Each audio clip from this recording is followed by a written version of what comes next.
My name is Marjorie Ellis. I'm 35. Last summer, my name was quietly removed from the guest list of my own family's yacht trip. Not with a fight. Not with a reason. Just erased. No one called. No one explained. They just boarded without me. And then, a week later, I stepped on that yacht with my suitcase and the truth, and when the captain greeted me with, "Welcome aboard, owner," I smiled. Not because I needed revenge, but because they finally had to face the one thing they spent years denying, that I didn't marry into this family's legacy. I built it. Before I tell you everything, tell me, where are you listening from right now? Drop it in the comments. I read every single one. I used to tell myself the little exclusions weren't personal. A missed brunch invite here. A forgotten name on a holiday itinerary. Maybe a genuinely accidental oversight, I'd reason, stretching the benefit of the doubt thin enough to see through. But when I saw my niece's Instagram story, champagne glasses clinking on the gleaming deck of my yacht, the one I had poured years of my life into acquiring, I knew better. The light glinted off the polished teak, a reflection of a life I thought was mine, now mirrored back to me without my presence. There they were, a tableau of effortless joy I was explicitly excluded from. Valora, my sister-in-law, front and center, her laugh echoing even in the silent video, her perfectly manicured hand holding a glass, the engagement ring sparkling. The cousins, faces alight with the kind of carefree abandon only inherited wealth can truly provide. My husband's aunts, their silver hair catching the sun, looking every bit the matriarchs of a grand, flourishing dynasty. Even a yoga instructor, a recent addition to Valora's inner circle, who once, at a charity gala, had tilted her head at me and asked, "Are you the housekeeper? You look so industrious." Her tone was not malicious, just oblivious, a casual dismissal that stung more than any outright insult. Everyone was there. Everyone, except me. My stomach clenched, a cold, hard knot forming where warmth used to reside. The sound of the waves, the imagined laughter, the clinking of glasses, it all became a symphony of absence, a stark, painful reminder of where I wasn't. No mistake. No oversight. This wasn't some clerical error. This was intentional. This was a deliberate act, a conscious decision to excise me from a picture I had not only helped paint but had, in many ways, funded. The sun seemed to dim outside my window, the vibrant summer day suddenly leaching of its color. I pressed my hand to my chest, feeling the frantic flutter of my heart against my ribs. It wasn't anger yet, not fully formed. It was a deep, aching recognition, a truth finally laid bare that I had, for so long, refused to acknowledge. This wasn't about a single trip. It was about my place, or lack thereof, in their carefully constructed world. And in that moment, seeing the gleam of the sea, the casual luxury, the easy smiles, I understood that I was not merely forgotten. I was removed. Before the storm, my life had the smooth, deceptive calm of a well-maintained machine. It hummed along, purposeful and seemingly idyllic. My mornings began with the quiet ritual of fresh coffee brewing, the aroma a comforting anchor in the pre-dawn stillness. I'd watch the sky lighten, a gradual unveiling of pale blues and soft oranges, before the city truly woke. Lyle, my husband, would still be asleep, a warm, solid presence beside me. I'd often trace the line of his jaw, the gentle curve of his lips, feeling a tenderness that was so deeply ingrained it felt like the very air I breathed. We built a life, brick by brick, shared dreams forming the mortar. Or so I believed. Our apartment, on the 20th floor, was a sanctuary of muted tones and understated elegance. Every piece of furniture was chosen with care, every painting a reflection of a memory or an aspiration. The light streamed in through the tall windows, illuminating the dust motes dancing in the air, transforming even the mundane into something ethereal. We'd spend evenings on the balcony, the city lights spread out beneath us like a scattered constellation. He'd hold my hand, his thumb tracing lazy circles on my skin, and we'd talk about our day, our plans, our future. Sometimes, we'd just sit in companionable silence, listening to the distant hum of traffic, feeling utterly content. It was a quiet kind of happiness, built on mutual respect and shared ambitions. My work consumed a significant part of me, but in a fulfilling way. I built my company from the ground up, starting with late nights fueled by instant coffee and a burning conviction. There were days I lived on 2 hours of sleep, days I faced rejection after rejection, days I felt the weight of every no like a physical blow. I remember the smell of cheap office carpet in rented spaces, the clack of old keyboards, the exhilaration of a small victory, the crushing disappointment of a setback. I recall the feeling of my fingertips raw from typing, the ache in my shoulders from leaning over a laptop for hours. The industry was notoriously male-dominated, a constant uphill battle. I'd walk into pitch meetings, my stomach a nest of nerves, only to be met with condescending smiles and thinly veiled skepticism.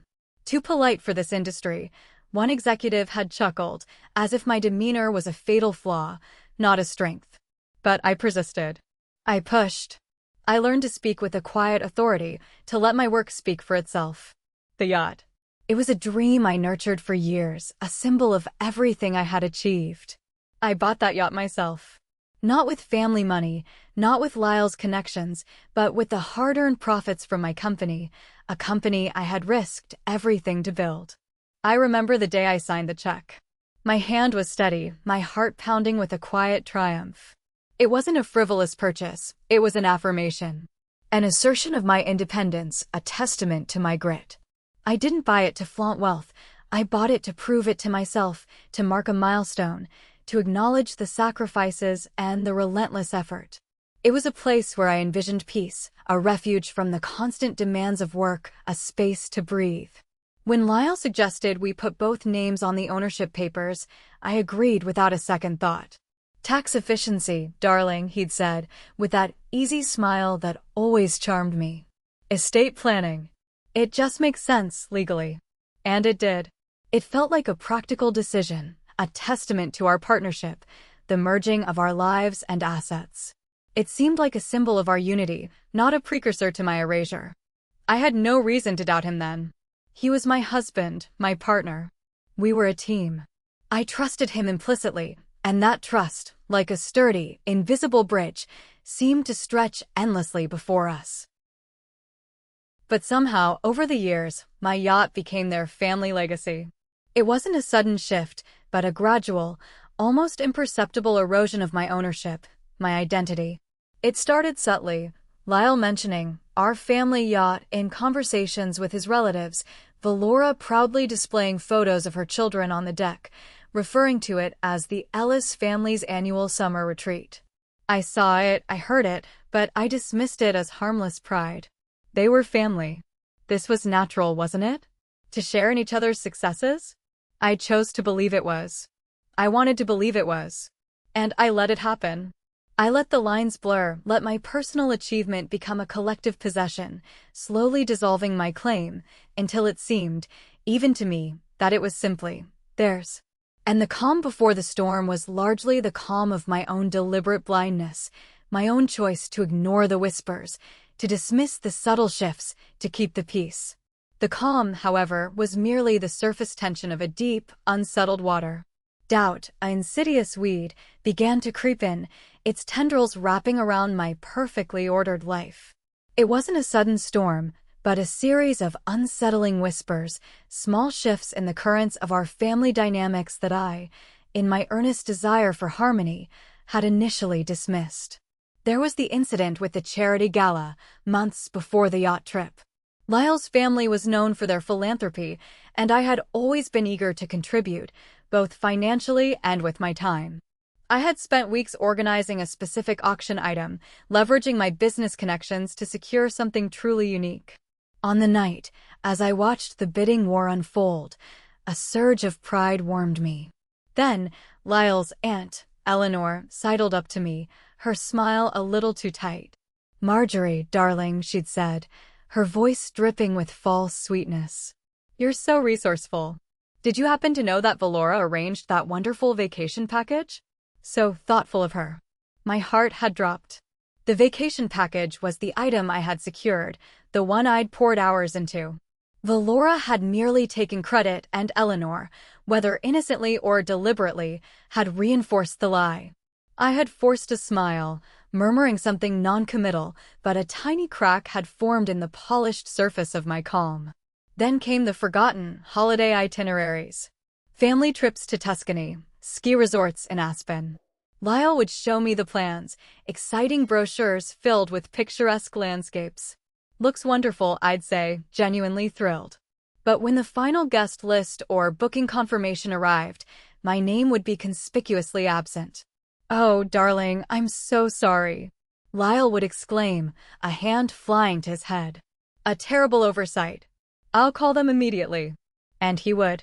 And I would eventually be added, often with a slight inconvenience, a changed room, a flight rebooked. Each time, he'd seem genuinely contrite, and I'd convince myself it was just that, an oversight. But the pattern, subtle at first, began to emerge.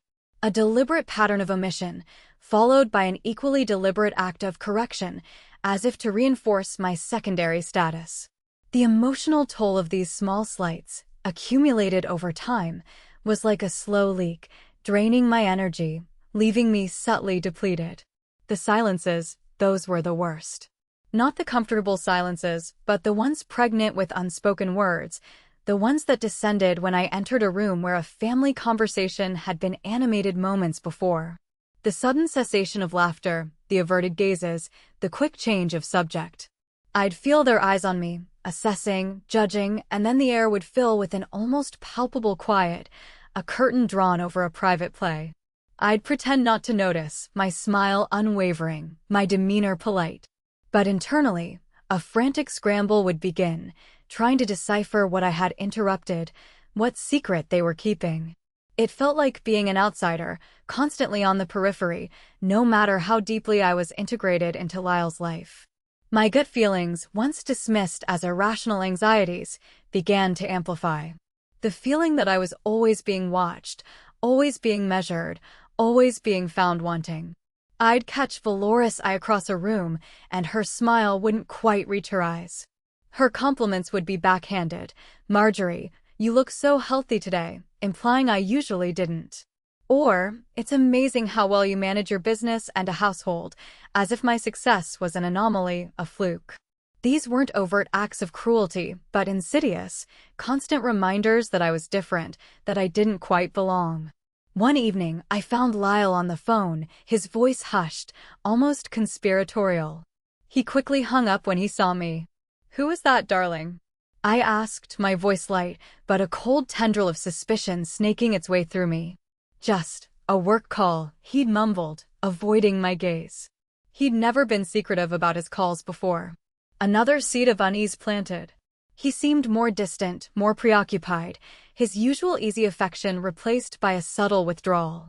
He'd spend more time in his study, the door closed, the light seeping out from under the crack. I'd try to engage him, to draw him out, but he'd often seem distracted, his mind miles away. The tension built, slowly, imperceptibly at first, then with increasing pressure. It was like living in a house where the foundations were quietly shifting, creating tiny cracks in the walls, unsettling the very ground beneath my feet. I'd wake up in the middle of the night, a nameless dread in my chest, the silence of the apartment amplifying my anxieties.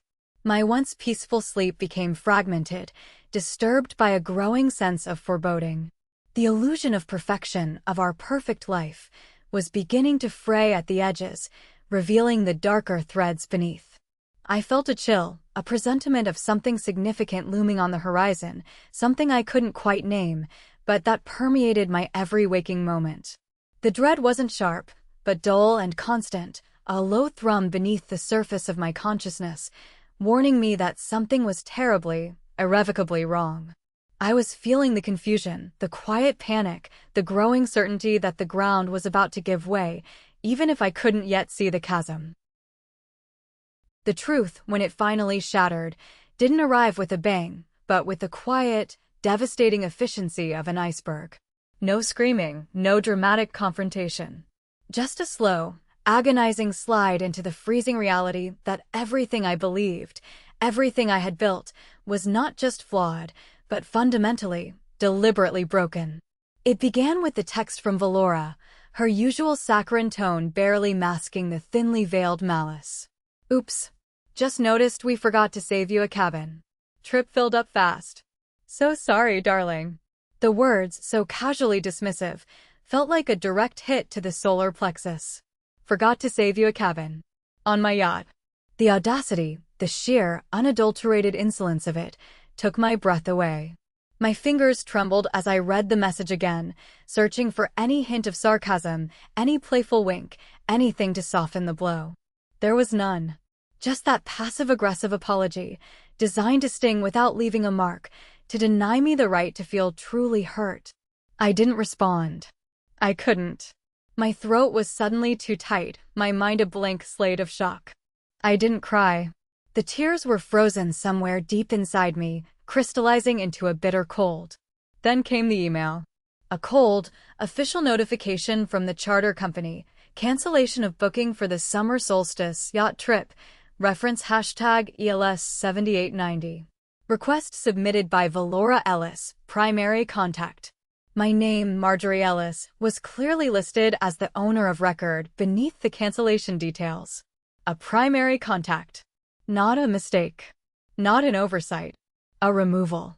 A deliberate act of excision, formally executed, sealed with an official stamp. The words blurred on the screen, my vision tunneling. This wasn't just a snub, it was an act of profound, calculated betrayal.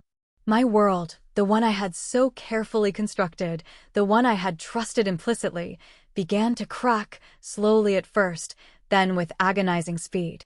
I remember sitting at my desk, the computer screen a mocking glow in the darkening room. The silence in the apartment was deafening, amplifying the frantic rhythm of my own heart. It wasn't the kind of rage that explodes outwards, but a silent, internal implosion. My breath hitched, a painful knot forming in my chest. The betrayal wasn't just from Valora, it was from Lyle, too. He knew. He had to know. The yacht, my yacht, was being used as a weapon against me, and he had allowed it. His silence, his complicity, was the true dagger.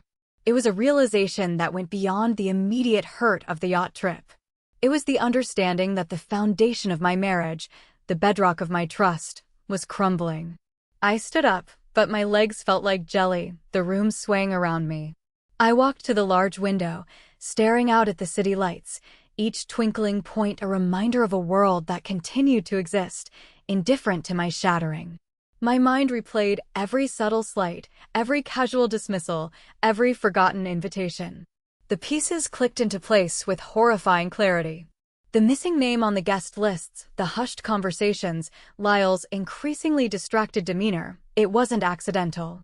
It was a pattern, a carefully orchestrated campaign of marginalization designed to slowly, systematically erase me.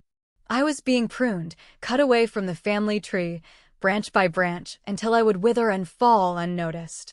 The silence that followed was the most profound I had ever experienced. Not external silence, but the absence of hope, of illusion, of everything I had held dear. My internal world had collapsed, leaving behind a hollow echo.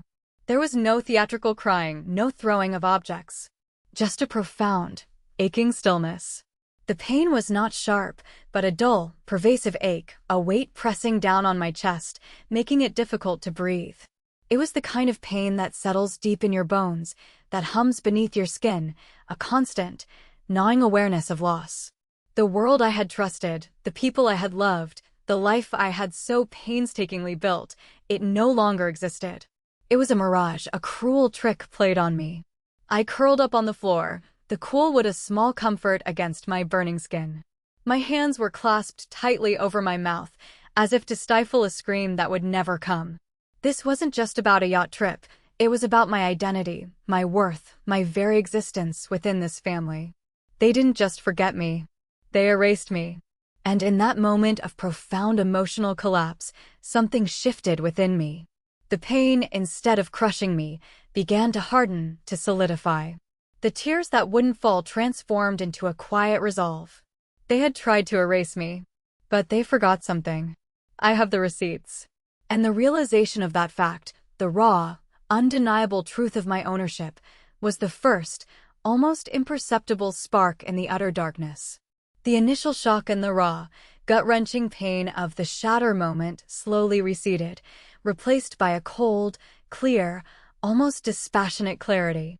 There was no screaming, no grand gestures of despair. Instead, a quiet, almost unsettling calm settled over me.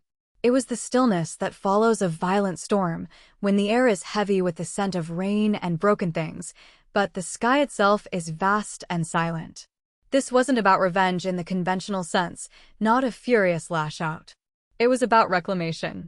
I began to move with a quiet purpose, my actions deliberate, methodical. The first thing I did was retrieve the manila folder from the back of my desk drawer. I labeled it simply, Truth.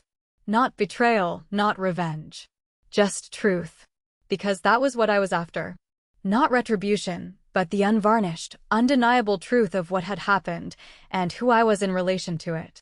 Inside the folder, I began to compile. The initial list from my inner world, the brunch I wasn't invited to, the speech where Valora claimed our family's yacht, the times I was cropped out of photos, became a blueprint. I didn't just list them, I sought evidence. Digital trails. Screenshots of emails, like Valora's snarky oops, text, and the official cancellation from the charter company.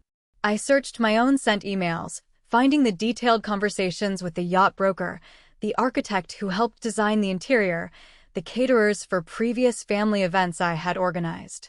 Each document was a small, quiet assertion of my involvement, my ownership, my presence. I meticulously tracked every expense related to the yacht, not just the initial purchase, but the ongoing maintenance, the crew salaries, the docking fees, the insurance. Every wire transfer, every invoice, every receipt was downloaded, printed, and neatly filed. I cross-referenced dates, matching payments to specific services, building an undeniable financial narrative. It was tedious work, but each piece of paper, each digital record, felt like a brick in a new foundation. It wasn't just about money, it was about energy, time, and commitment. My commitment. My internal monologue during this period was a constant hum of quiet observation. I watched Lyle. He seemed more anxious, more prone to sudden silences. He'd glance at me, then quickly look away, as if my gaze held an unspoken accusation. I didn't accuse him. I didn't question. I simply observed.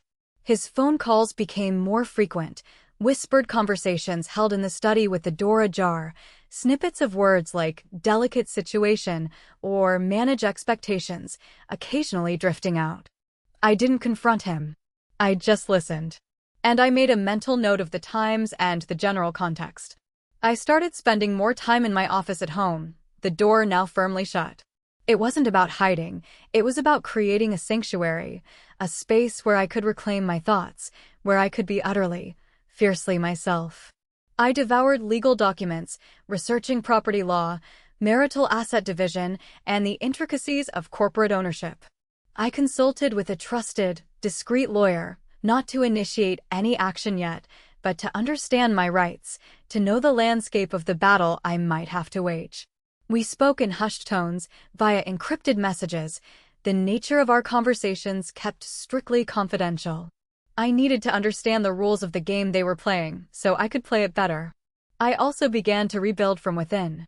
The initial emotional collapse had stripped away everything extraneous, leaving behind only the core of who I was. I rediscovered a strength I hadn't realized I possessed, a quiet resilience forged in the crucible of betrayal. I started waking up earlier, not with dread, but with a sense of purpose. I meditated, focusing on grounding myself, on cultivating an inner stillness that could withstand any external chaos. I started exercising again, pushing my body, finding a catharsis in the physical exertion. Each step on the treadmill, each repetition of a weight, was a small act of defiance, a reaffirmation of my physical and mental strength. My diet became more disciplined, my sleep more intentional. I focused on nourishing my body and mind, knowing that the upcoming battle, however quiet, would demand every ounce of my energy. There was a sense of deliberate preparation, of honing a weapon, myself. I wasn't collecting strength for an explosive outburst, but for a surgical strike. My actions were not fueled by anger, but by a cold, unwavering resolve. It was the seed of transformation, watered by quiet tears and hardened by the undeniable truth. I was no longer a victim.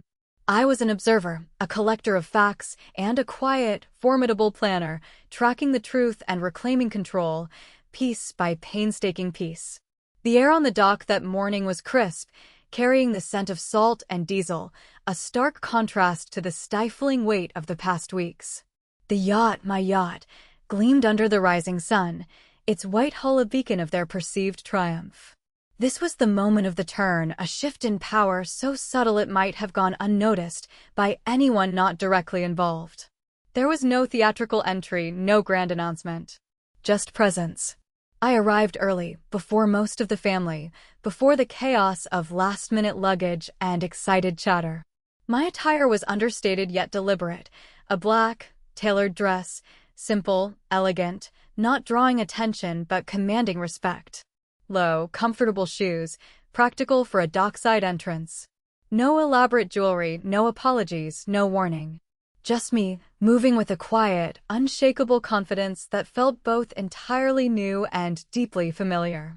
Valora was already there, directing a beleaguered crew member with a dismissive wave of her hand.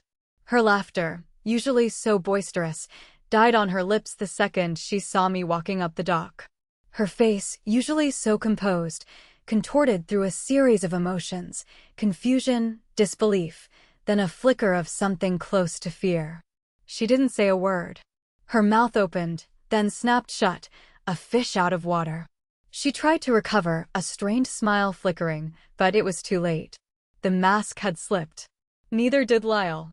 He emerged from behind her, looking smaller than I remembered, his usual confident posture replaced by a slight slump of his shoulders. He stood there, a man pretending he didn't know the fire he'd let burn, the smoke now curling around his own feet. His eyes met mine for a fleeting second, and in them, I saw a flicker of something unreadable, perhaps guilt, perhaps resignation, perhaps just pure shock. He shifted his weight, his hands clenching and unclenching at his sides.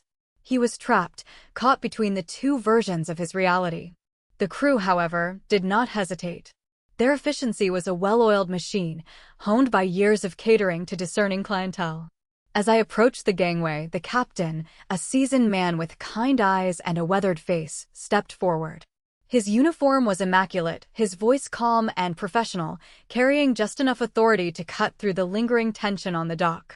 "Welcome aboard, Ms. Marjorie," he said, his voice clear and resonant, turning his back slightly to Valora and Lyle, subtly excluding them from the immediate interaction. His words were not just a greeting, they were an acknowledgement, a recognition of authority. "We've been waiting for the owner's clearance." The words hung in the air, a bell tolling. Owner's clearance. It wasn't a question. It was a statement of fact, delivered with the quiet dignity of a man who understood protocol, who knew exactly who held the power. Lyle flinched, almost imperceptibly. Valora's carefully constructed composure crumbled further. Their faces were a study in silent shock, their eyes wide, their usual bluster gone. I didn't look back at them. Not a glance, not a flicker of triumph. I kept my gaze steady, meeting the captain's eyes, and gave a small, almost imperceptible nod. My voice, when I spoke, was calm, devoid of emotion, yet carried an undeniable weight. "Proceed," I said. Just one word. A directive. A command. And with that single word, the entire dynamic shifted. The gangway was lowered with a quiet thud. The crew began to move with renewed purpose, preparations for departure accelerating. I stepped onto the polished teak deck, the familiar feel of it under my feet a profound reassurance. It was home. My home. The shift in power was not loud, not dramatic. It was dignified. It was earned. And it felt utterly, completely right. The yacht began to stir, its engines humming to life, a quiet roar of anticipation. The mooring lines were cast off, the massive vessel slowly, imperceptibly at first, beginning to glide away from the dock, leaving them behind, staring. My journey back had begun. The reckoning over dinner wasn't a scene of shouting or tears. It was a quiet, suffocating descent into a truth too heavy for them to bear. The evening sun dipped below the horizon, casting long, bruised shadows across the water, mirroring the mood within the yacht's elegant dining salon. The table, set with gleaming silver and delicate crystal, felt less like a place for celebration and more like an interrogation room. The forced pleasantries of the early evening had dissolved into a tense, uneasy silence, punctuated only by the distant lapping of waves against the hull. Valora, ever the performer, tried to regain control. She raised a crystal glass, the ice clinking softly, a sound that grated on my nerves. Her smile was brittle, her eyes glinting with a defiant challenge. To family, she announced, her voice a little too loud, a little too saccharine. We only bring those who uphold the family legacy. No names. But the blade beneath the toast was sharp, aimed directly at me, a final, public dismissal. She thought she was delivering a coup de grace, a final humiliation. The family members around the table, uncomfortable and silent, glanced between us, caught in the crossfire. Lyle avoided my gaze, staring fixedly at his plate, his face pale in the soft glow of the cabin lights. I stood. Slowly. Deliberately. There was no haste in my movements, no tremor in my hands. The air thickened with unspoken questions, with the nervous energy radiating from everyone else. I didn't raise my voice. My movements were precise, measured. I reached into the elegant leather briefcase I had brought aboard and laid 2 documents on the polished mahogany table. The first was a transcript. It was an anonymous tip sent to my lawyer weeks ago, a recording of a hushed conversation. I hadn't known what it was at first, but a quick forensic analysis confirmed its authenticity. The words were Valoris. Her voice, unmistakable, filled the silent cabin, played softly from a small, discreet device I had placed on the table, just loud enough for everyone to hear. She's not blood. She shouldn't own family property. We need to find a way to manage her out. Gently, of course, but firmly. Then another voice, her consultant, someone Lyle had mentioned in passing as a family advisor, confirmed her plan. The words hung in the air, a chilling echo of her true intentions, a stark contrast to her public pronouncements of family legacy. The second document was the yacht purchase agreement. Not a copy, but the original, with the ink still vibrant, the legal seals clear and undeniable. My name, Marjorie Ellis. Signed in full. The amount, a significant sum, clearly stated. My money, my legacy, undeniable. The contrast was brutal. Her carefully crafted lie, exposed by her own voice, laid bare next to the undeniable truth of my ownership. The sound of her voice, whispering her disdain, followed by the silent, irrefutable proof of my financial and legal claim. You could hear the anchor chain shift outside, a soft, metallic groan that seemed to underscore the unbearable tension in the room. No one spoke. The clinking of glasses, the nervous murmurs, had vanished. Faces around the table were frozen in various stages of shock and discomfort. Valora's face, usually so animated, was a mask of pale fury, her eyes wide, darting between the documents and my steady gaze. She looked trapped, like an animal caught in a snare. Lyle didn't defend her. He didn't try to explain. He didn't even look at me. His gaze remained fixed on the table, his shoulders hunched. He just looked small, diminished. The man I had loved, the man I had built a life with, was a shadow of himself, exposed not by my words, but by his own complicity, his own silence. He was a co-conspirator, caught in the wreckage of a scheme he had allowed to fester. I didn't need to say another word. The documents spoke volumes. The truth, quietly presented, was more devastating than any shouted accusation. The silence in the cabin was the sound of their carefully constructed reality collapsing, brick by brick. And in that silence, a new power was born, not from aggression, but from undeniable fact. The shift was complete. They didn't apologize. Not really. Not in the way that matters, not with genuine remorse or a true understanding of the depth of their betrayal. Valora mumbled something about misunderstandings and family stress, her eyes still sharp, her jaw tight. Lyle offered a quiet, "I'm sorry, Marjorie," but his voice lacked conviction, tinged with a self-pity that stung more than any anger. He seemed more sorry for himself for being caught than for the years of deliberate exclusion and the profound breach of trust. But they didn't exclude me again. And they won't.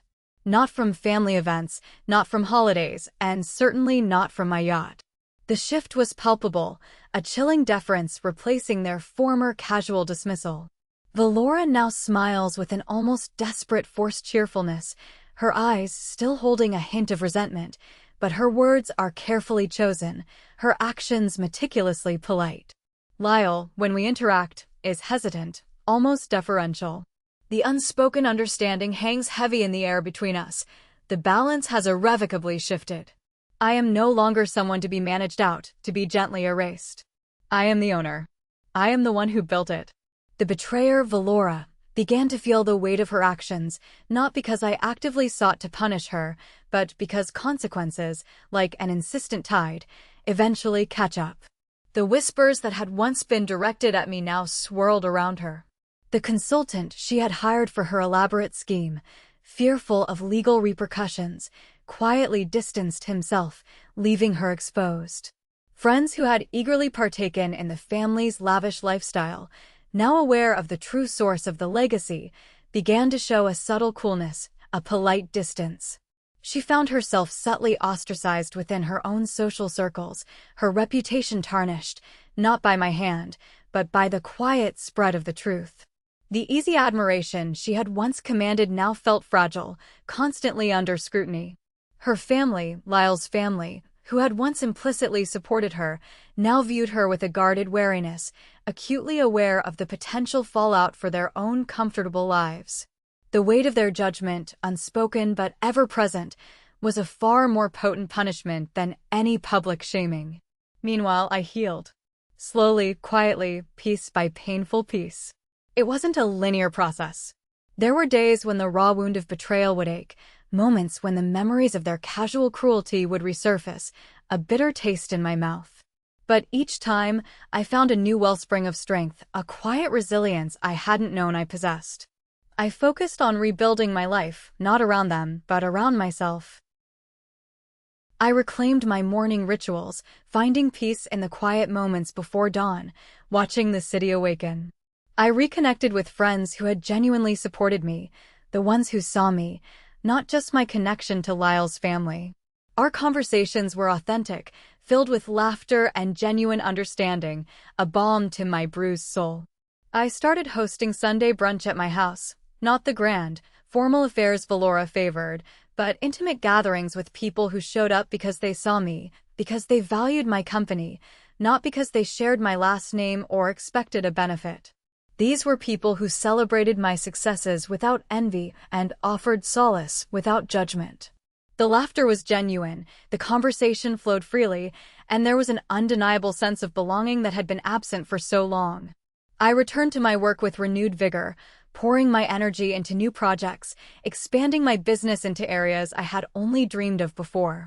The focus I had once directed at fitting in, at earning acceptance, was now redirected towards my own growth, my own ambitions. I realized how much energy I had wasted on trying to be seen, when all along, I had the power to create my own visibility. This wasn't revenge. It was a reintroduction to the version of me they spent years trying to edit out, the woman who built her own legacy, who stood on her own 2 feet, stronger and more resilient than they could have imagined. I didn't just reclaim a seat at the table. I built the table. And then I chose who sat at it. Closure isn't a single event, but a slow, continuous bloom. It's not about forgetting the pain, but about outgrowing it, letting it become a quiet scar instead of an open wound. I am free now, not because I erased the past, but because I embraced the present and shaped my future. There's no bitterness that lingers, no gnawing resentment. Just strength. A quiet, unwavering strength that comes from surviving, from rebuilding, and from truly knowing who you are, unburdened by the perceptions or expectations of others. The yacht still gleams on the water, a symbol now not of their power, but of my resilience. I still go on trips, sometimes with friends, sometimes with new business partners, and sometimes purely for the solitary peace of the open sea. When Lyle's family attends a gathering, there's an unspoken acknowledgement, a quiet understanding of the new order. They are polite, almost obsequious, their deference a constant reminder of the truth that was laid bare. I don't engage in petty power plays. I don't need to. The truth speaks for itself. I no longer seek their validation, their approval.